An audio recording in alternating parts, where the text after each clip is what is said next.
myself such time as I may consume. The gentleman is recognized.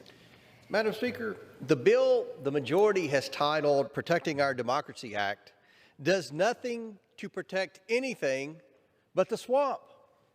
Right now, the American people are trying to prepare for the holidays with the highest inflation rate in 30 years. They're struggling to keep their gas tanks full, put food on the table, and heat their homes. They're worried about rising crime in their communities. They're concerned their children have suffered while their classrooms were closed, but the borders are wide open to illegal immigrants and deadly drugs. Democrats are ignoring these real issues facing Americans today. Instead, Democrats want to talk about former President Trump, even though a Democrat has occupied the White House for nearly a year. This is not what the American people want for Christmas. The Democrats' playbook is about as predictable as a Hallmark Christmas special. We've all seen this movie. The bill before us today is based on political fiction, and it's the latest attempt to resurrect Democrats' sham investigations of the past. This bill unconstitutionally disrupts the separation of powers among the branches of government by diminishing the executive branch and ignoring the judicial branch.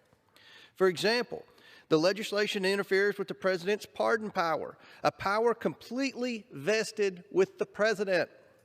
But this bill gives Congress access to sensitive White House deliberations and communications about pardons. What legislative purpose does that serve? Congress has no authority to evaluate the president's pardon power. This bill also overrides the judicial branch by attaching partisan definitions to constitutional language that the Supreme Court has already spoken to. It would change the definition of emolument to fit failed Democrat legal theories and indulge certain members' conspiracy theories. Certain members' conspiracy theories, members like, I don't know, Madam Chair, Adam Schiff. Rewriting this technical constitutional term would keep any business person who has conducted business outside the U.S. from running for president. That would mean no Hunter Biden at the top of the ticket in 2024. Democrats appear to think the skill set for running a business would not be helpful to the federal government. Maybe that's why Democrats' only solution to any problem is to throw American taxpayer dollars at it and not to engage in serious government reform efforts. Democrats only want career politicians to be able to serve as elected officials, or even better, career bureaucrats. Similarly, Democrats are determined to make the federal government run as inefficiently as possible by allowing incompetent or dishonest federal employees to keep their jobs. The so-called whistleblower protections in the bill are so expansive that if a federal employee, even a bad or ineffective one, claims they are a whistleblower, they are almost immune from scrutiny. The Oversight Committee has great respect for whistleblowers. We need them to conduct true oversight. They serve an essential role in evaluating race, fraud, and abuse in the federal government. But sometimes federal employees attempt to claim they are whistleblowers to shield themselves from scrutiny of poor performance. We should not make it impossible to vet whistleblowers' claims in their work.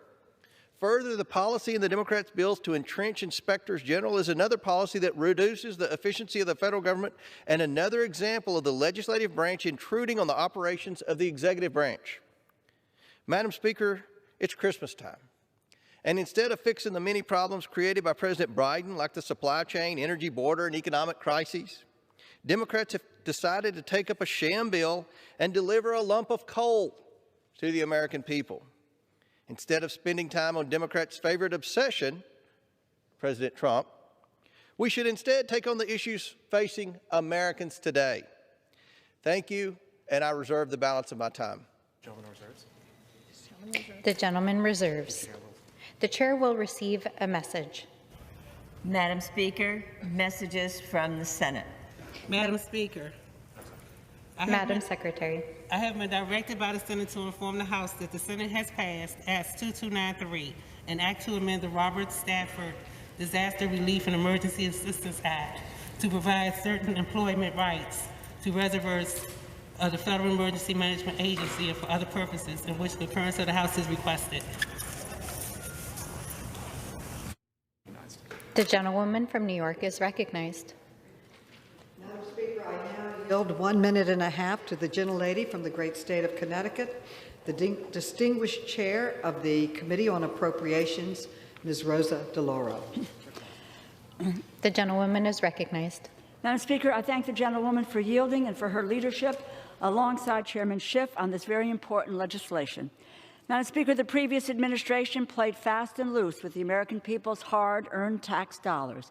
And just as seriously, it exposed dangerous faults in our democratic institution that, if left unaddressed, will erode the American people's trust in our democracy. That is why I am proud to be a co-sponsor of the Protecting Our Democracy Act, which restrains presidents from abusing the public trust. Of particular importance to me as chair of the Appropriations Committee, this bill will ensure that every president, regardless of party, will be subject to the Congress's constitutional power of the purse. It will strengthen congressional control and review over funding to ensure that federal dollars are being used as directed by the Congress. It will require the Office of Management and Budget to publish how it apportions the appropriations provided by the Congress to executive agencies. And finally, the Protecting Our Democracy Act will increase reporting to Congress on the executive branch compliance with the Impoundment Control Act and the Anti-Deficiency Act, two bedrock laws that were enacted to protect Congress's appropriations power. The American people deserve a voice in how their money is spent. Through their duly elected representatives in the Congress, the Protecting Our Democracy Act gives the American people that voice. I strongly urge support for this important piece of legislation, and I yield back the balance of my time. Reserves. The gentlewoman from New York reserves. The gentleman from Kentucky is recognized. Madam Speaker, I yield 1 minute to the gentleman from Arkansas, Mr. Crawford. The gentleman is recognized. Thank you, Madam Speaker, and I thank the gentleman for his leadership on this. I rise today to oppose this insane piece of legislation House Democrats are proposing. This bill is yet another further attempt by the chairman of the House Permanent Select Committee on Intelligence, Adam Schiff, to retroactively attack President Trump even after the Democrat Russia collusion allegations have been repeatedly debunked. I want to specifically bring attention to Title 13 of this ridiculous bill. This provision requires employees, officials, and agents of a presidential campaign to report foreign national contact and or contributions to the FEC and to the FBI. The FBI is then required to provide notice to the campaign and to the House Permanent Select Committee on Intelligence, or HPSI as we call it. Sound familiar? The FBI would be required to work with HPSI on counterintelligence investigations into political candidates. What could possibly go wrong? This provision is designed to further the Democrat-led FBI scheme against Republican presidential candidates, just as they did with President Trump. Here's how it would work. First, if a foreign government contacts a Republican campaign, the Republican campaign, in compliance with the proposed law, reports the contact to the FBI. Then, the FBI notifies HPSI Democrats.